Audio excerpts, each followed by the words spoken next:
Hello students, good morning to all. आज हम thermodynamic processes के बारे में पढ़ेंगे कि थर्मोडायनेमिक प्रोसेस क्या होते हैं। ऐसे प्रोसेस जिसमें जो थर्मोडायनेमिक वेरिएबल्स होते हैं, जैसे प्रेशर हो गया, वॉल्यूम हो गया, टेम्परेचर हो गया, अगर वो चेंज हो रहे हैं तो ऐसे प्रोसेस को बोलते हैं हम थर्मोडायनेमिक प्रोसेस। मतलब ऐसे प्रोसेस जिनमें थर्मोडायनेमिक वेरिएबल जो होते हैं वो चेंज हो रहे होते हैं, जैसे प्रेशर, वॉल्यूम, टेम्परेचर वगैरह। अगर वो चेंज हो रहे हैं इट मीन्स वो प्रोसेस क्या हुआ है, वो थर्मोडायनेमिक प्रोसेस। तो हमारे पास थर्मोडायनेमिक्स वेरियस प्रोसेसेस है हमारे पास। जैसे आ गया हमारे पास आइसोथर्मल प्रोसेस, आइसोथर्मल प्रोसेस। एक आ गया हमारे पास एडियाबैटिक प्रोसेस। एक आ गया हमारे पास आइसोकोरिक प्रोसेस। एक आ गया आइसोबारिक। ये आ गया हमारे पास साइक्लिक प्रोसेस। ठीक है। आइसोथर्मल प्रोसेस क्या होते हैं? ऐसे प्रोसेस जिसमें प्रेशर, वॉल्यूम चेंज होता है एट कांस्टेंट टेम्परेचर। मतलब यहां पे चेंज इन टेम्परेचर जो होता है वो जीरो होता है, क्योंकि टेम्परेचर कांस्टेंट होता है। टेम्परेचर कांस्टेंट है, it means temperature, change in temperature क्या है, जीरो है। तो मतलब ऐसे प्रोसेस जिनमें प्रेशर और वॉल्यूम चेंज होता है at constant temperature is called isothermal. Iso का मतलब होता है सेम, थर्मल मतलब हीट या टेम्परेचर। तो ऐसे प्रोसेस जो सेम टेम्परेचर पे, कांस्टेंट टेम्परेचर पे होते हैं उनको बोलते हैं आइसोथर्मल प्रोसेस। फिर आता है हमारे पास एडियाबैटिक प्रोसेस। एडियाबैटिक प्रोसेस क्या होता है? जिसमें प्रेशर, वॉल्यूम, टेम्परेचर चेंज होता है but no exchange of heat. Exchange of heat किसके बीच में? Between system and surrounding. System क्या होता है? जो अंडर ऑब्जर्वेशन होता है, और उसके बाहर जो भी होता है वो होती है सराउंडिंग। ठीक है। मतलब ऐसे प्रोसेस जिसमें प्रेशर, वॉल्यूम और टेम्परेचर चेंज होता है but there will be no exchange of heat between system and surrounding are called adiabatic process. Isochoric process क्या होते हैं? ऐसे प्रोसेस जो सेम वॉल्यूम पे होते हैं। सेम वॉल्यूम मतलब वहां पे चेंज इन वॉल्यूम क्या होगा? जीरो। ठीक है, उनको बोलते हैं आइसोकोरिक प्रोसेस। फिर आता है हमारे पास आइसोबारिक। आइसोबारिक आइसोबारिक क्या होते हैं? ऐसे प्रोसेस जो कांस्टेंट टेम्परेचर या सेम या कांस्टेंट, सेम नहीं सॉरी, इसमें कांस्टेंट लिखो, कांस्टेंट टेम्परेचर, कांस्टेंट प्रेशर पे जो होते हैं उनको बोलते हैं हम आइसोबारिक प्रोसेस। उसमें चेंज इन प्रेशर जो होता है वो जीरो होता है। और साइक्लिक प्रोसेस क्या होते हैं?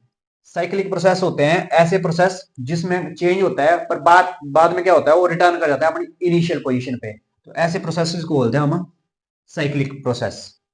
अब हम पढ़ेंगे आइसोथर्मल प्रोसेस में वर्क डन कितना होता है। आइसोथर्मल प्रोसेस मतलब वहां पे क्या होता है, कांस्टेंट टेम्परेचर होता है, चेंज इन टेम्परेचर जो होता है जीरो होता है। तो अब हम करेंगे work done during isothermal process कि आज जब आइसोथर्मल प्रोसेस है तो उसमें जो वर्क डन होता है वो कितना होता है। इसके लिए हमारे पास एक सिलेंडर लेना है, हमने इंसुलेटिंग सिलेंडर लेना है और एक फ्रिक्शनलेस पिस्टन के साथ अटैच कर देना है उसको। सपोज करो इसमें 1 मोल ऑफ गैस है, 1 मोल ऑफ आइडल गैस। ठीक है, जिसका प्रेशर जो है P है और वॉल्यूम जो है V है। ठीक है।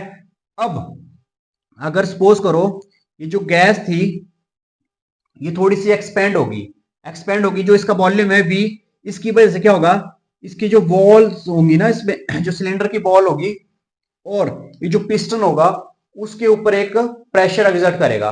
प्रेशर एग्जर्ट करेगा मतलब फोर्स क्या होती है? प्रेशर होता है फोर्स अपॉन एरिया।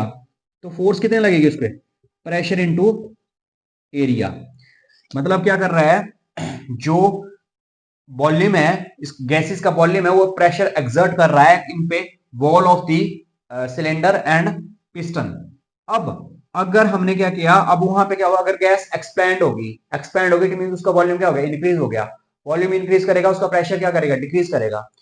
अब अगर हमारे पास यहां पे पहुंच गया, डीएक्स डिस्प्लेसमेंट हुई, गैस एक्सपैंड हुई, पिस्टन मूव करके यहां पहुंच गया, थोड़ी सी डिस्प्लेसमेंट हुई डीएक्स। अब फोर्स कितनी लग रही है? पहले तो फोर्स एक्सर्ट कितनी कर रहा है वो, प्रेशर इनटू एरिया। अब अगर गैस एक्सपेंड हुई और इसने थोड़ा सा डिस्प्लेसमेंट dx डिस्प्लेसमेंट हुई इसकी, तो कुछ स्मॉल वर्क डन हुआ, तो वो जो स्मॉल वर्क डन हुआ वो किसके बराबर हुआ, वो फोर्स इनटू डिस्प्लेसमेंट। डिस्प्लेसमेंट क्या हुई, pressure into area into dx। But ये जो एरिया इनटू डिस्प्लेसमेंट है, इसका एरिया, ठीक है, और ये डिस्प्लेसमेंट, ये क्या होगा, ये होगा चेंज इन वॉल्यूम। कितना वॉल्यूम चेंज हुआ, dv। तो हमारे पास क्या आ गया, dw इक्वल टू pdv। अब सपोज करो इनिशियली अगर इसका वॉल्यूम v1 था और लास्ट में v2 हो गया उसका वॉल्यूम, ठीक है, तो टोटल वर्क डन कितना हो जाएगा, जब उसका वॉल्यूम v1 से v2 तक हुआ, तो टोटल वर्क डन क्या हो जाएगा, dw v1 टू v2 क्या हो जाएगा हमारे पास, v1 से लेके v2 तक p dv। अब जो हमारे पास आइडियल गैस इक्वेशन होती है फॉर 1 मोल ऑफ गैस, क्या होती है वो, pb equal to RT। nRT होता है, n की वैल्यू 1 है वहां पे, तो वहां पे प्रेशर कितना हो जाएगा, RT अपॉन V। इसकी वैल्यू को इसमें पुट कर दो, P की जगह पे वैल्यू पुट कर दो, हमारे पास वर्क डन क्या हो जाएगा, work done equal to V1 से लेके V2 तक RT dV upon V। RT तो कांस्टेंट है हमारे पास, बाहर आ जाएगा, तो RT बाहर आ गया, अंदर बचा हमारे पास dV अपॉन V, V1 से लेके V2 तक। अब हमारे पास एक इंटीग्रेशन होती है dx अपॉन x, जो होती है वो होती है log ऑफ x, पर वो एक्सपोनेंशियल लॉग होती है, ठीक है। तो यहां पे कितना आ जाएगा, वर्क डन इक्वल टू